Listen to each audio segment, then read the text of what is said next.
Welcome to the Business with Beers podcast. This is the place where we help entrepreneurs turn their business income into passive income.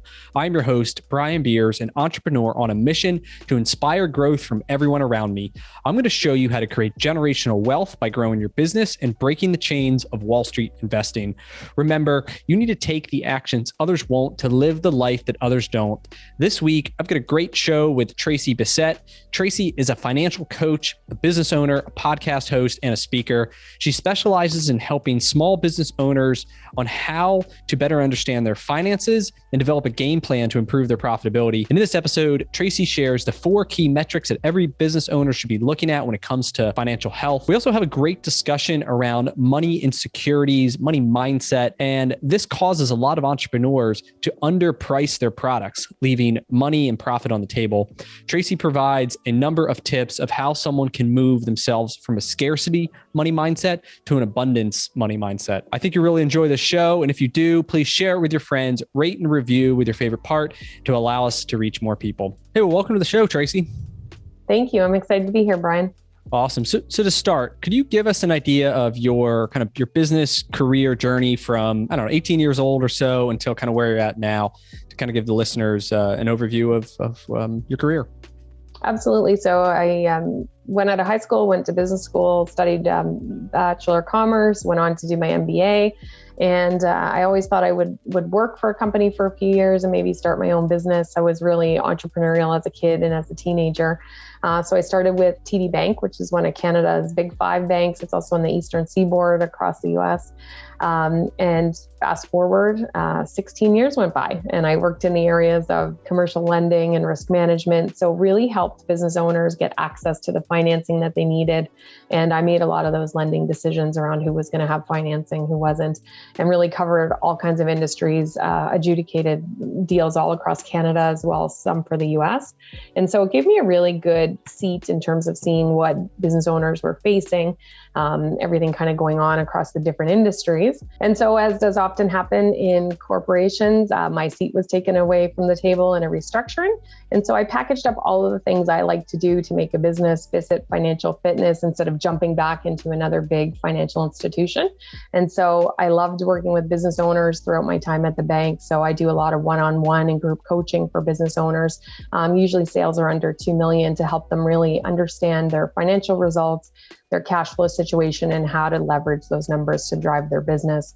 The mission of the company is really to spread positivity around financial fitness, or you may call it financial literacy. So it takes some of that stigma away from it and allows people to learn without fear and kind of shame and embarrassment. So I do work with business owners. As I said, I also have a podcast for young adults, so 18 to 30-ish, the Young Money podcast, all geared around how do we increase our earnings power and really live the life we want to on a financial scale. Okay. All right. Great. So your business today is then primarily one-on-one coaching with the small business owners? Yeah, one-on-one and group as well. And group. So, Okay. So it depends where people are in their journey. Okay. And then what is that? Who's your typical client? You said under 2 million. Is there specific industries or product services? What's a typical client look like? So under 2 million in sales, I'd love to say people come to work with me because they want to just be more knowledgeable about their finances, but they've usually hit a tipping point where they realize if I don't do things a little bit differently, my business might not be around.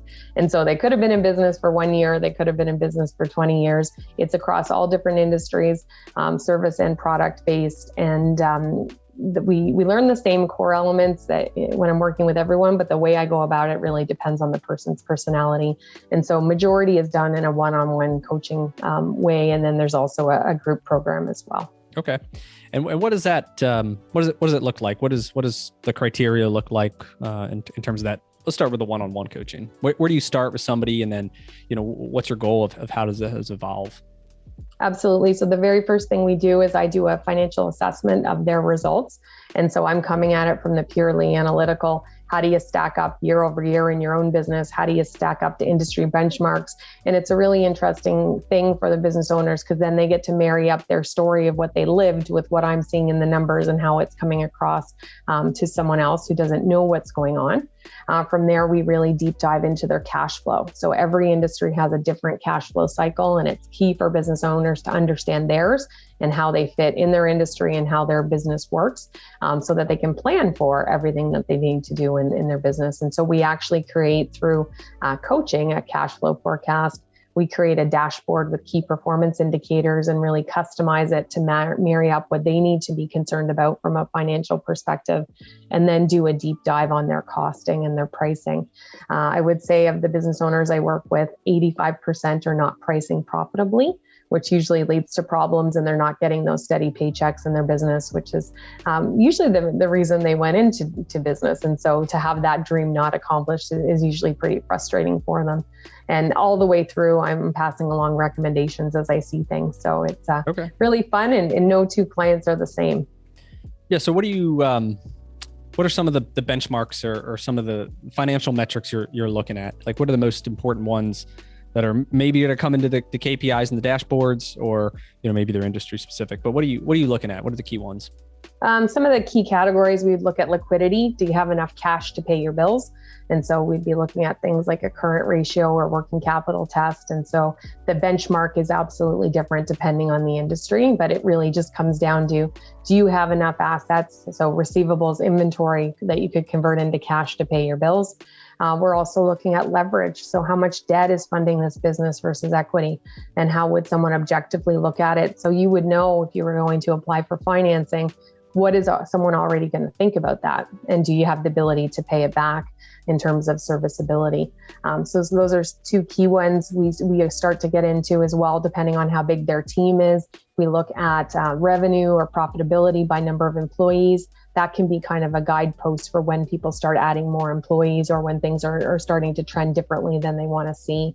And for all those who have a little bit longer sales cycles out there, like to look at what's in their pipeline and what their conversion ratio is, and get them focused on those activities as well.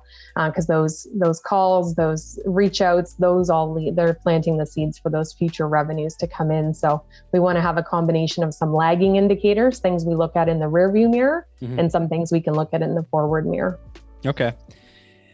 And then where do you find the biggest opportunities are? Like, so when people come to you, what do you see? Like you said, pricing's an issue. I think that's a huge issue with everyone is, we underprice ourselves because like we know what it kind of costs. We know what, the amount of work it takes or whatever, but we don't, we're not taking the value into consideration, right? Of what is that service truly worth, and how are we saving people money, or, creating, an opportunity for them. So yeah, I get pricing. Maybe you can dive a little bit more into your thoughts of why people underprice and how to fix it. But to start, in terms of the other things, liquidity, leverage, revenue per employee, where are people suffering the most that like they really should be looking at today?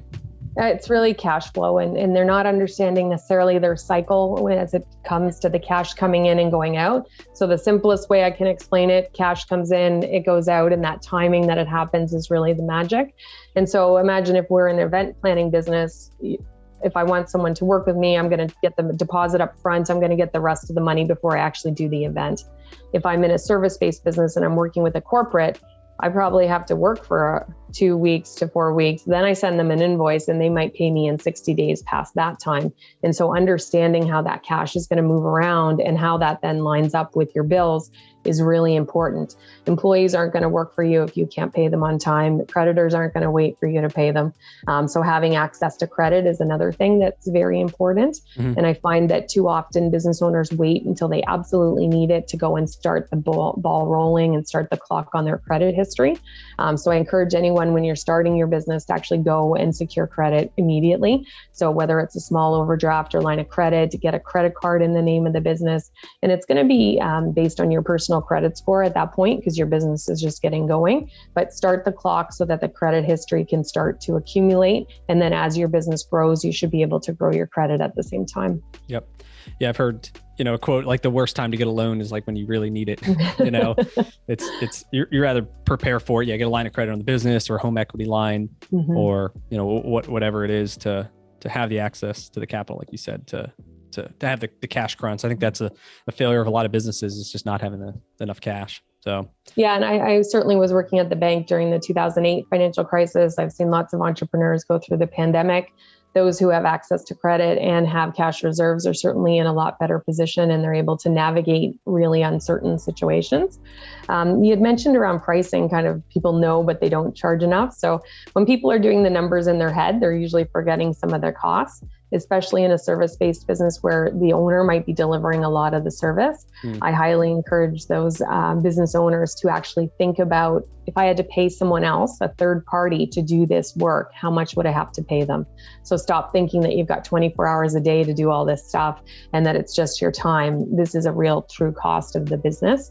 And so by thinking about it and putting that discipline in right from the beginning is going to be really key.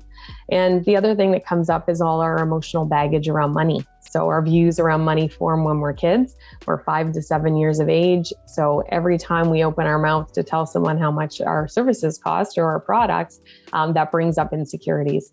And so it's knowing that you've got value. It's knowing what other people are charging, not so that you can charge the same, but with respect to how much value you're providing, what's going to be your price point, and certainly reaching out to target the right people, the people with the money who see the value.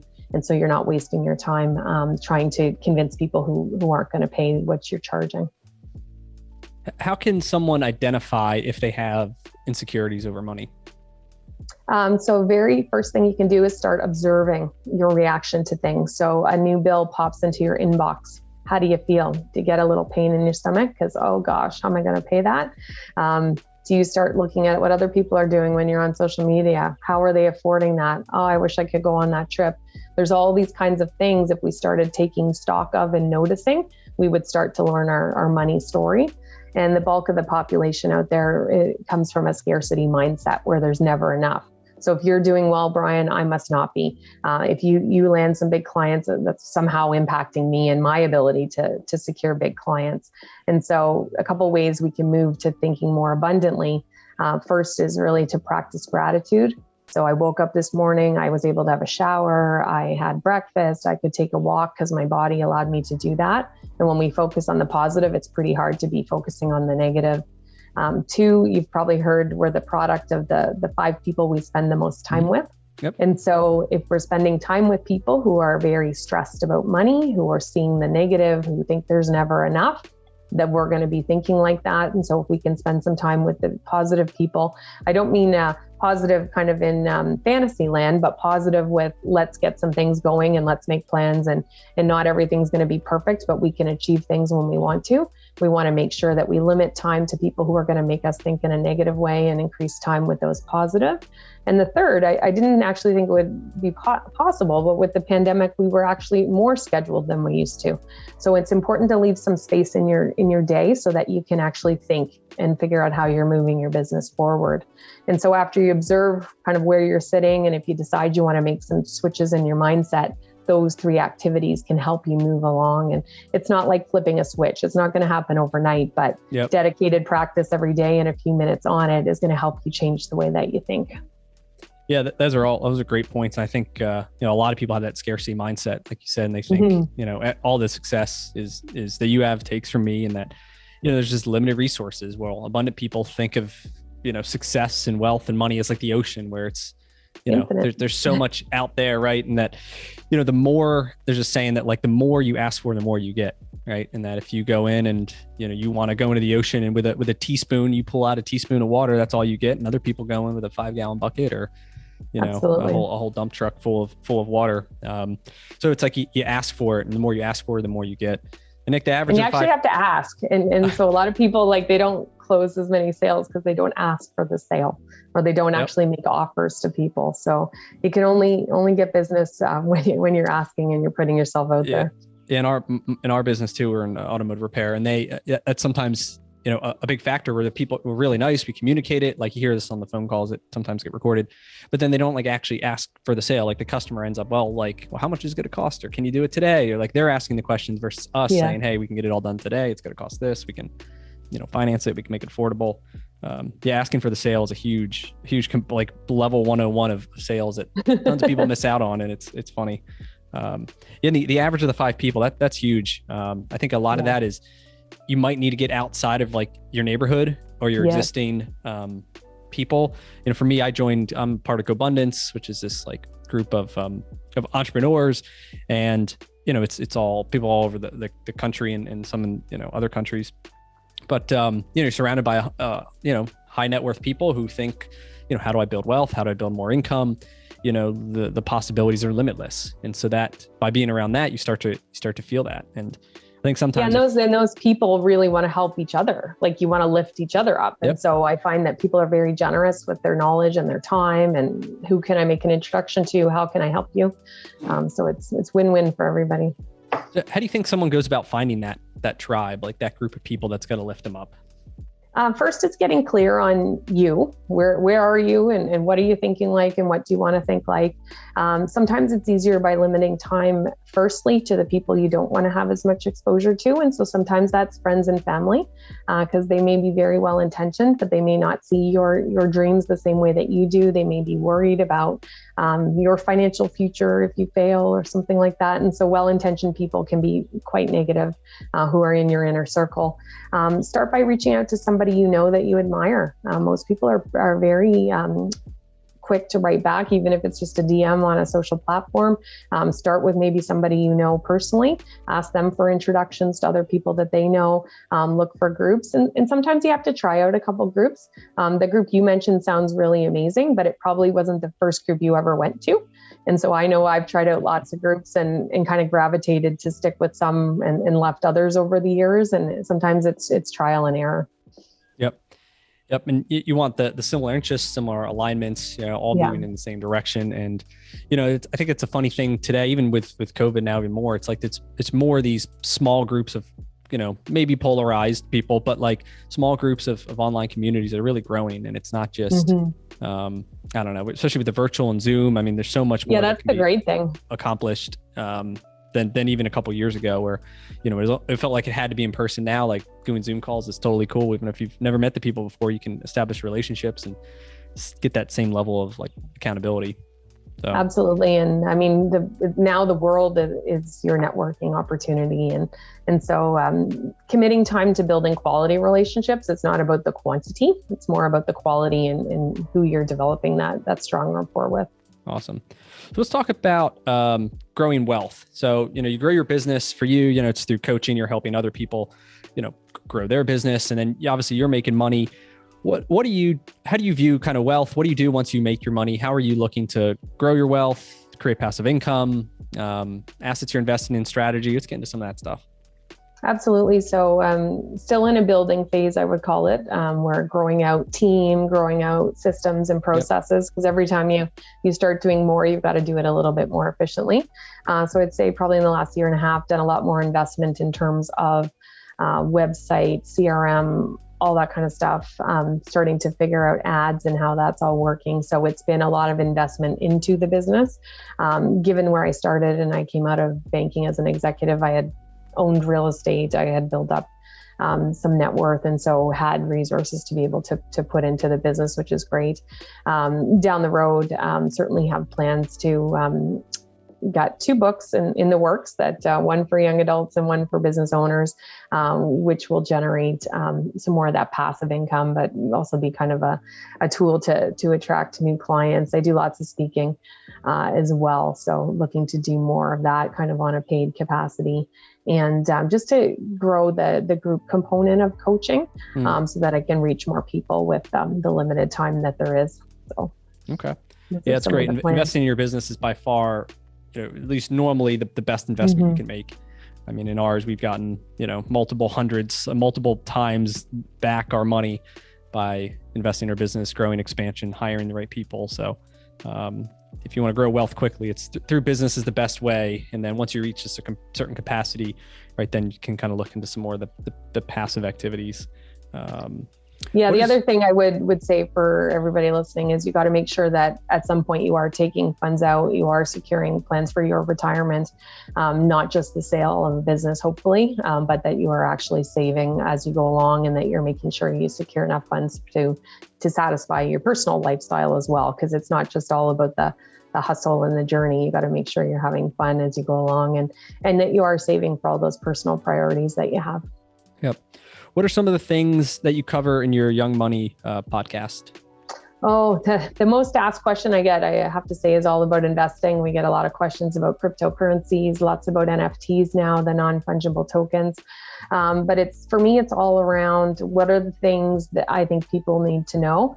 And I can make anything tie into money. So I just did a Super Bowl episode with the lessons we could learn from the hip hop artists in the halftime.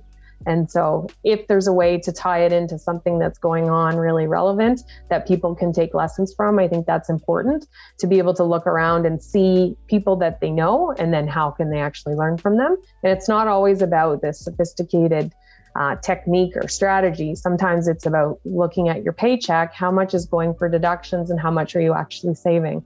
Have you left some money at the table at your employer because you didn't participate in all of the programs where you could be getting free money from them?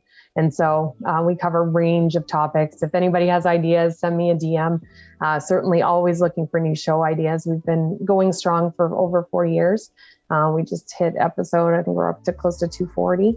Okay. So lots of good content. And also to be on the lookout in Canada, we've got in March Fraud Prevention Month. And so I just did an episode as well, which will air upcoming around the Tinder swindler and the romance scam. And so it's not all about just how do we make money. It's about how do we make our money work for us and how do we also protect ourselves and our money financially. That's awesome. So, what were some of the learnings from the Super Bowl performers?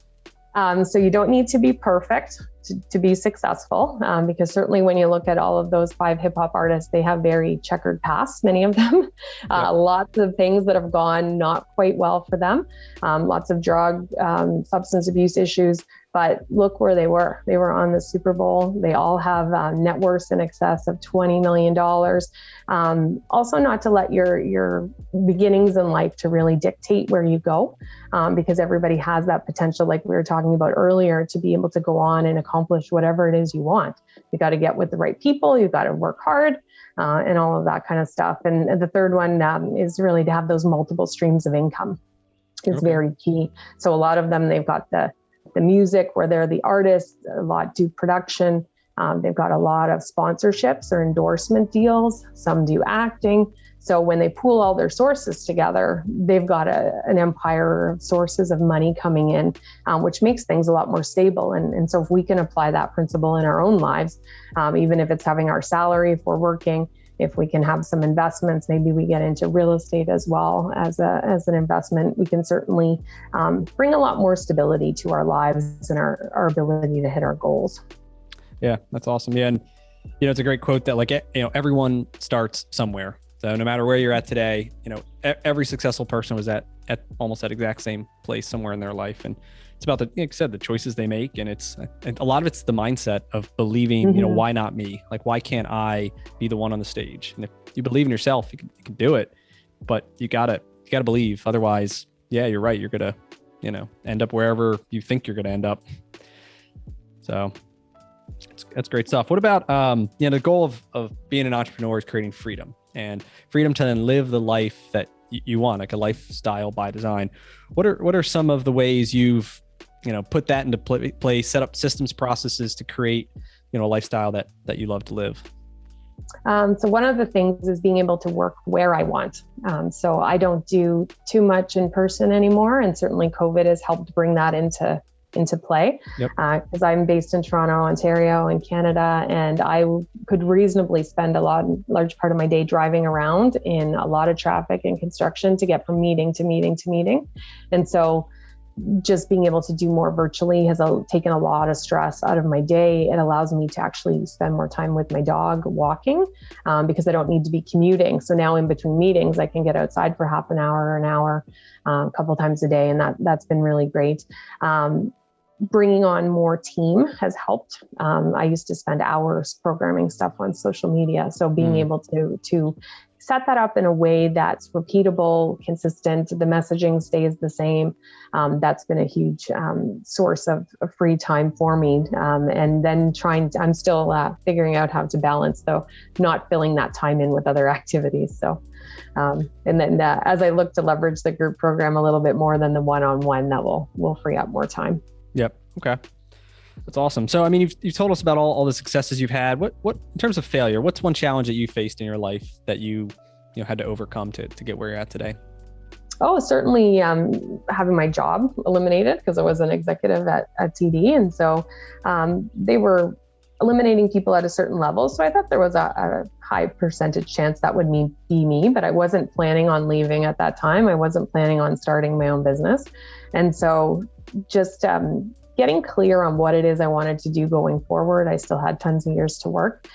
So I think subconsciously I didn't create my resume. So when people would ask me to send the resume because they had a job, I would say I didn't have it ready. And so I took the time to figure out what is it that I wanted and what could I try to build. And so having enough, number one, faith in myself to do that. But number two, because of my financial knowledge, I was able to see, well, how long is my severance going to last me? How long do I have to see what it is that I want to do?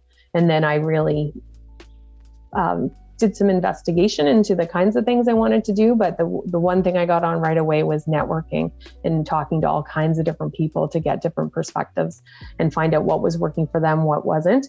And so combination of faith, my knowledge, my skills, and really reaching out. Because sometimes it's hard when you're in a vulnerable spot to do those reach outs. You just want to kind of curl up and stay home, but it's all definitely worth it. Another one that I would just to throw out there, because it's happened in my business, is I talked about the podcast, and I had been referred to the producer of my podcast by someone I knew, and we had decided to part ways and we were moving to a different producer. Unbeknownst to me, they had set my show up on iTunes and Apple, and they deleted it. And so all of a sudden my show was no longer on Apple. Oh, wow. And so that was quite a scare. And it took about 6-8 weeks to get it back on there. Luckily, Apple took pity on me and they restored it with all the ratings and the downloads and all that kind of stuff. But definitely the lesson there is to certainly, when you're doing things and you're a business owner, make sure everything is set up in your name. You have the controls to all of the accounts you could possibly need. And even just ask that question, even when you don't know what you don't know. I didn't know anything about podcasts when I started. So that was definitely a scary thing. Yeah, that is scary. Having backups, right? And I had my backups, but I lost my place on the the rankings and all that stuff. Yeah. That's great. How long ago did you leave TD and start your business? 2015. Okay. Yeah, I left in the fall, and then I started my business in February or March 2016. Yeah, that's great. And taking that risk, right? Of go have this, executive level job, probably pretty secure to go out onto your own, where well paid. your income is like 100% dictated by your ability to get people to, know, like, and trust you and get them on board. And, what was like the big domino that had to fall to convince you that was the best choice at that point in your life? I think I was talking to so many people and, them encouraging me. Like when I would share my ideas, I think I'm going to do this, I think I'm going to do that, that the positivity was there. And it was from people I trusted, not people who didn't know me. So people who actually knew my skill sets and what I was capable of, and they knew how I worked. So I thought I could do it, but that just kind of gave me the push over the edge. And then as well, knowing how much runway would I have with my cash flow, based on my severance. Yeah. And then what I did is I kind of added cash flow coming in kind of in stages. I started teaching a few courses at a university. I started doing a little bit of contract work. I was able to get onto a consulting roster. So I work with, in Canada, the Business Development Bank, which is the bank for entrepreneurs. So I've been working with them steady since 2016. And so that's one of my referral sources, but it was adding all those things. And every time I added a new win, it just gave me more confidence to keep going and knowing that it was in the right path. Yeah, that's awesome. I mean, these are all good reasons of why people need, mentors and coaches in their lives is for there's words of encouragement, for those times of like hardship to sometimes get you out of the dumps and help you get recentered on like who you truly are as a person, and not, not focus on the negative, which is sometimes if you're the one in the negative, it's hard to get out of it. You kind of need that person or that team or that group to help you with that. So. Yeah, on that theme, I mean, a couple other things that were really key. I started working with a coach, and so there was a coaching community, and that was very clear to, because everybody's smart, everyone can figure things out, but they showed you the how to, so you could just go and execute, which saved a lot of time because I would have been spinning my wheels a lot longer. I would have got there, it just would have taken a lot longer. And then finding new friends and new community, because all of my friends had jobs. And so finding other people to say, okay, what the heck, how do you do this? How do you keep going? And so people to cheer you on, people to give you a kick in the butt when you need to keep going, and just a different group of people. So that both of those things are really important too in the success. Okay. Did you have a specific, you mentioned you had a coach. Was there anything specific you learned, from that person that kind of still sticks with you today? Make and ask every day. Like we were talking about making the sale, like in some way, shape or form, you've got to put yourself out there every day. And so maybe it's a social post, maybe it's a phone call, whatever it's going to be, but you got to make money, and your eye always has to be on the revenue. Okay. That's great. So what's next for you? What's the next leg of this? You mentioned, some books you're working on, and maybe talk about that a little bit. What? Absolutely. So got probably 3/4 done is a Young Money Planner for our Young Money listeners for the podcast. Really goes through month by month with tip sheet and a tool for things that people should be thinking of during that month of the year. Because I find that there's the school system, certainly in Canada, and I know it's not that much better in other geographies, does a really poor job at teaching personal finance. So to have something really tangible and hands-on that people can work on. And then a little bit later on will be a cash flow book for entrepreneurs with stories and case studies, so people can see their companies in there and themselves, and really digest it in an easy to read way. Okay. Any business books that you're reading now or you've recommended that have a big impact on you? Two that come to mind. So Atomic Habits, James Clear, and I can't think of the author on the second one, but The One Thing. And so being clear on your one thing. Yeah. And so that you can advance that, as opposed to being all in on 20 things and not accomplishing any. So that's hard as an entrepreneur to stay focused on the activity that's most needed at the time. Yep. We entrepreneurs, we have shiny object syndrome, right? And we look all over the place and everything sounds like a great idea, but then all that, gets us off course of what the focus is in our core money-making, strategies. So, that's great stuff. Good, two awesome books, for sure. Where can listeners connect and learn more about you, your podcast, and all the things you have to offer? Absolutely. So LinkedIn is the best place to reach me. So Tracey has an E and Bissett has 2 S's, 2 T's. You'll be able to see all my social links there and my website, and find everything about me. Awesome. Great. Well, I appreciate you coming on and sharing all your kind of knowledge and wisdom, and you've added a ton of value. So thank you. Thank you so much, Brian. It's been my pleasure. All right. Bye-bye.